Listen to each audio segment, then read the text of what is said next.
My name is Natalie, a 40 years old office worker. My husband, John, is 3 years older than me, and we worked at the same place. Since we don't have any children, it is always just the two of us. Our married life with John already spanned 10 years. I got married at 30, so from the very beginning, I felt a kind of urgency about trying to conceive. This was because both my husband and I had a strong desire to have a child. Although as a man, my husband would not have much time constraint on having children, I myself considered 35 to be my limit.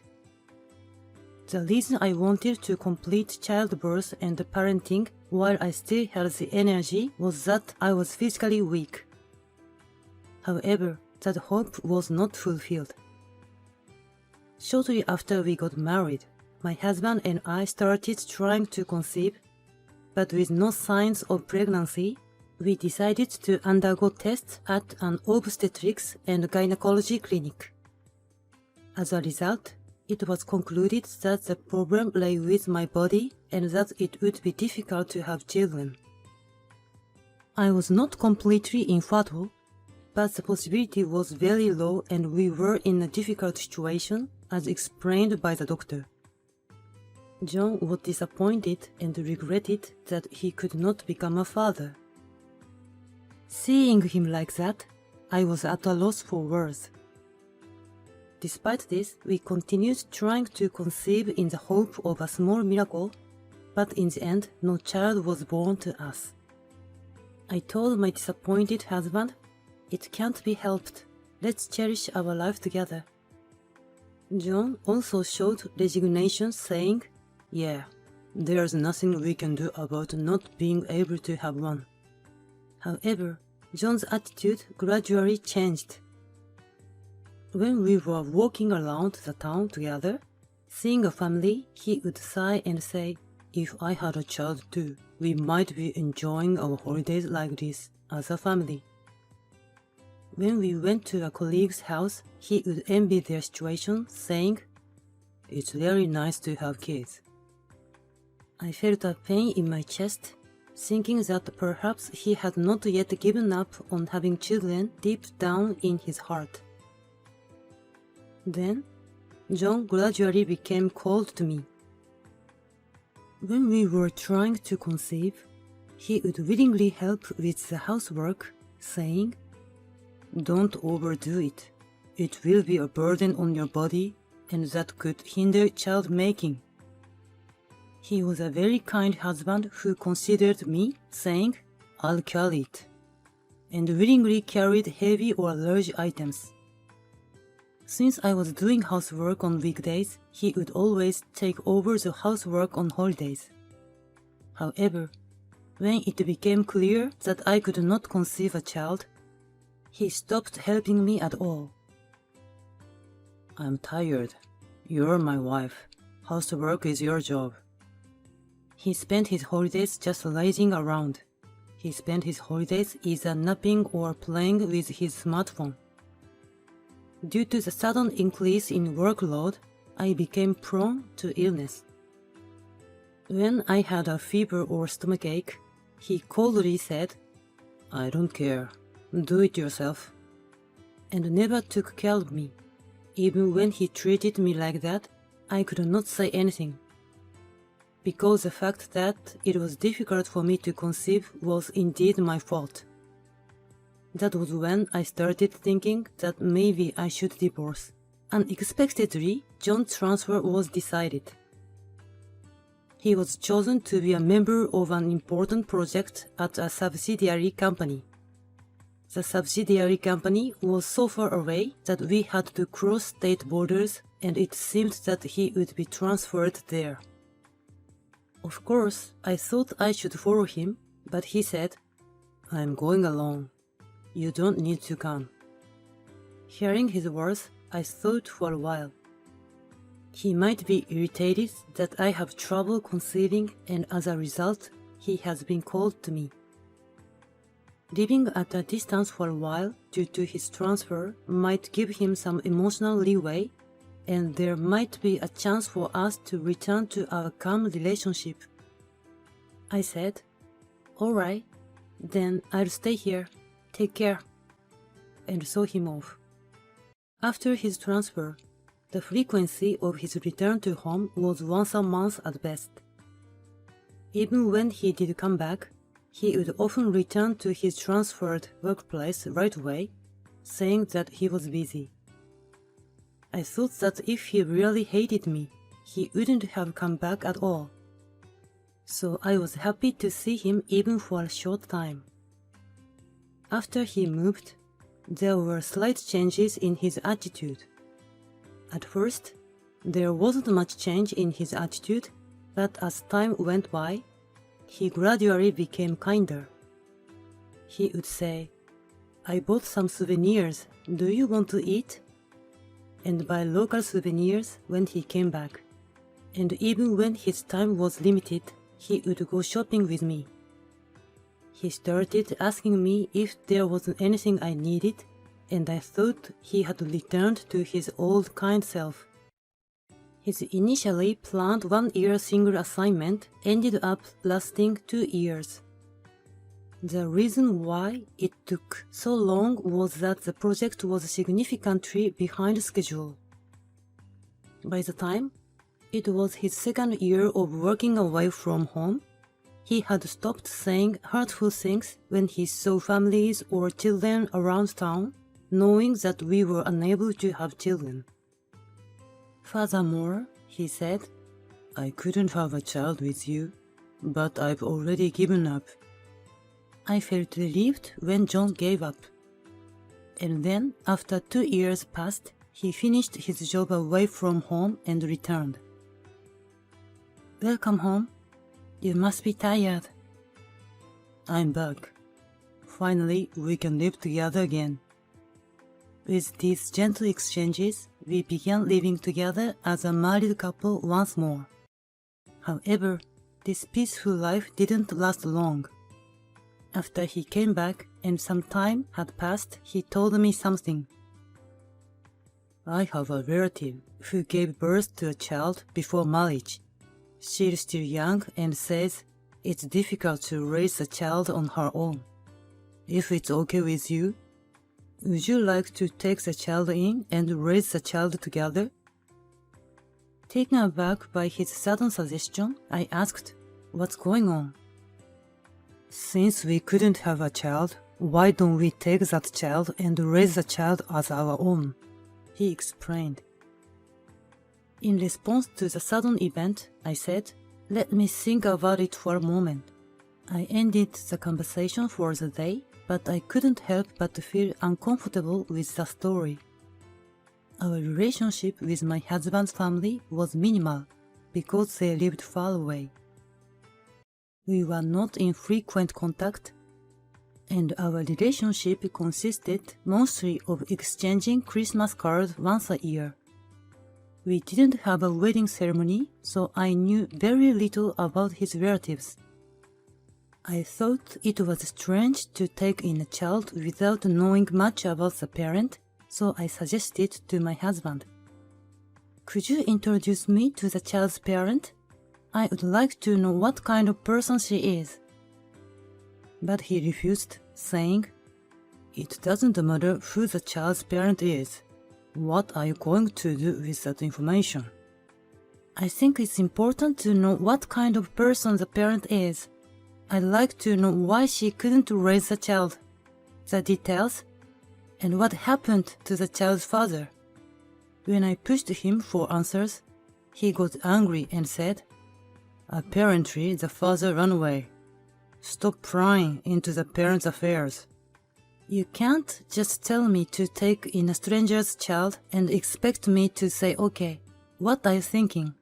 I replied, perhaps more harshly than I intended. Upon hearing this, he shouted, "Fine.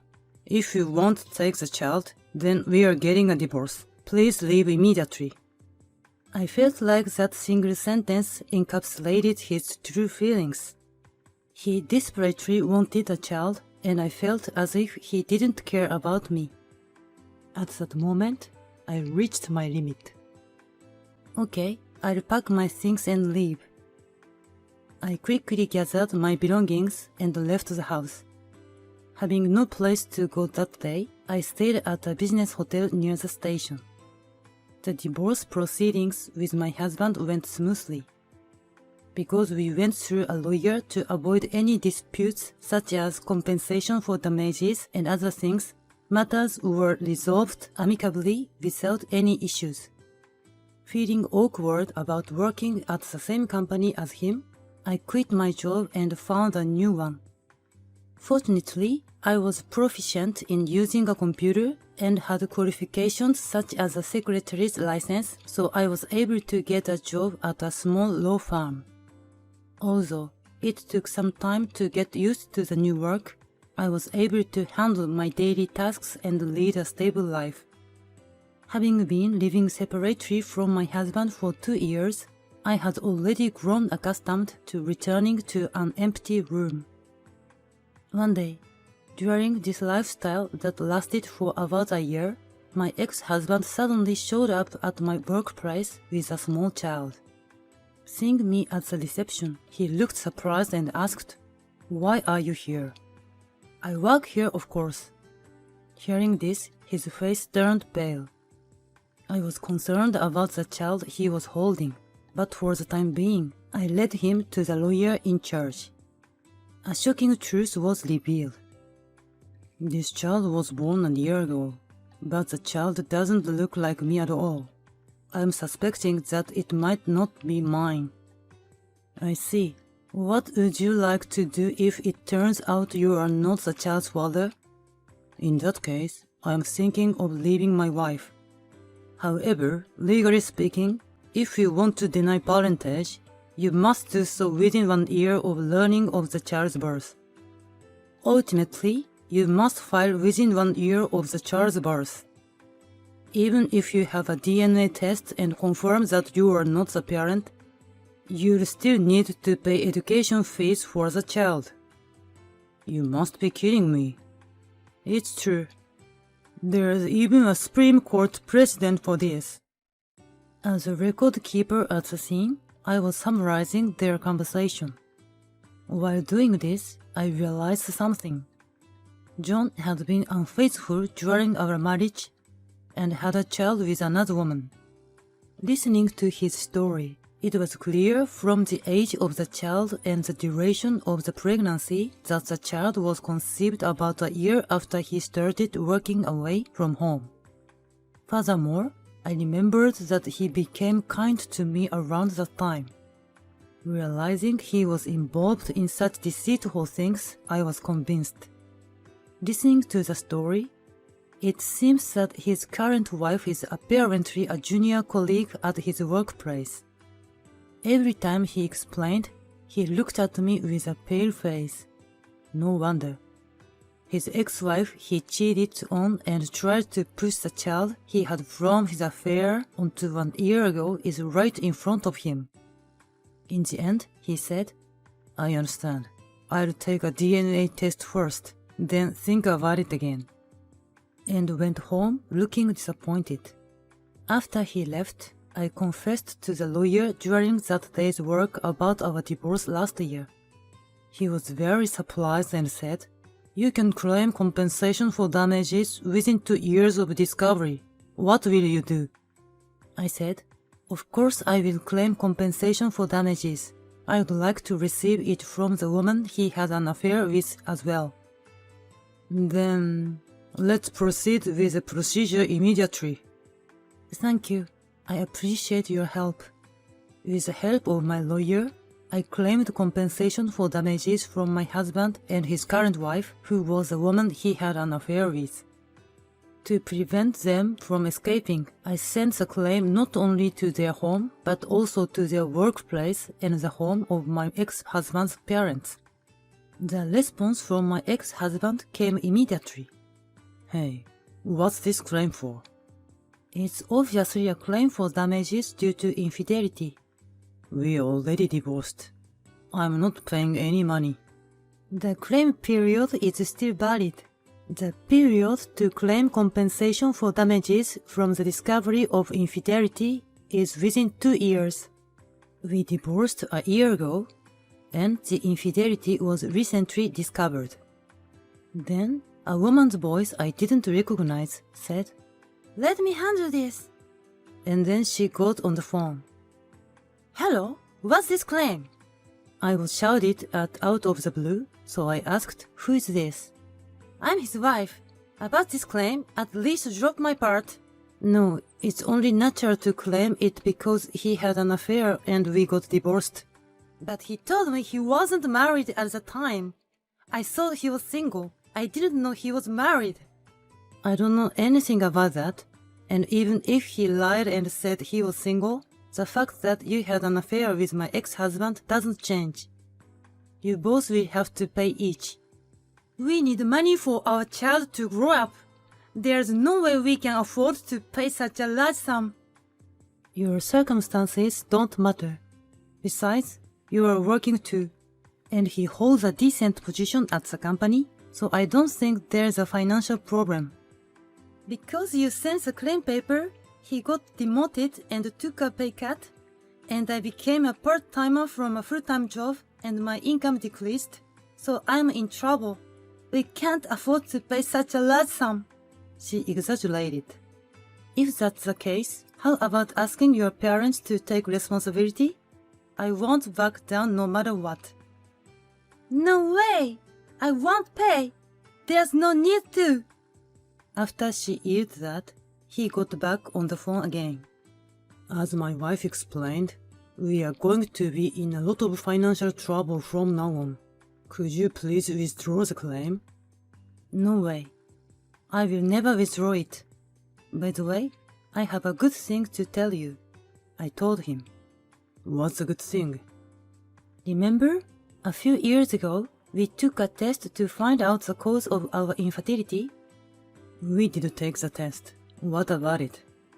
"It was said that there was a problem with my body at that time, but did you know that there was also a problem with you?" "No way. That can't be true, right?" "That's exactly it. There was indeed a problem with your body.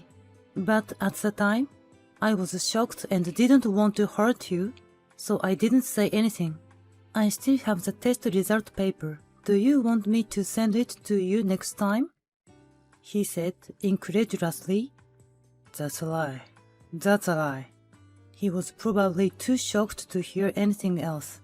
Actually, according to the doctor's diagnosis, while it was true that there was a problem with me, there was a major problem with him as well. The doctor at the time said, "Both of you have issues, so it would be difficult to have a child. The problem is not just with the wife, so don't be too down." When he was told in the examination room that there was a problem with my body, he was so shocked that he ran out and didn't listen to the rest of the conversation. Initially, I was going to keep this fact a secret, but I decided to tell him now, as there was no need to hide it any longer. Listening to him muttering, "It's a lie. It's absolutely a lie," I said, "That's enough. I'm busy," and hung up. Afterwards, I received a total of $30,000, $15,000 each from the two of them as damages. She resisted because she didn't want to pay, but it seems that in the end he bore all the burden. After that, it seems that he ended up taking a DNA paternity test. The results revealed that the child was not his. He seems to be in the process of divorcing his wife, but as he will have to pay education fees for the child and compensation for damages to his wife, he, who has been demoted, does not have the financial leeway to do so. After all, I heard he continues to live a married life with his current wife, who is his affair partner. By the way, the reason why he tried to get me to raise his child with his affair partner seems to be because the affair partner was a strong-willed woman. He had intended to break up with the affair partner under some pretense after taking the child, which he told me when he came to pay money. Lately, he and his wife have become estranged and their household is filled with tension, and at work, they are looked down upon as an adulterous couple and they feel uncomfortable. I have become completely accustomed to living alone and am living a calm life. I am planning to go on a trip with my friends during the next long holiday. Although I am alone, I am spending fulfilling days through interactions with my friends and work.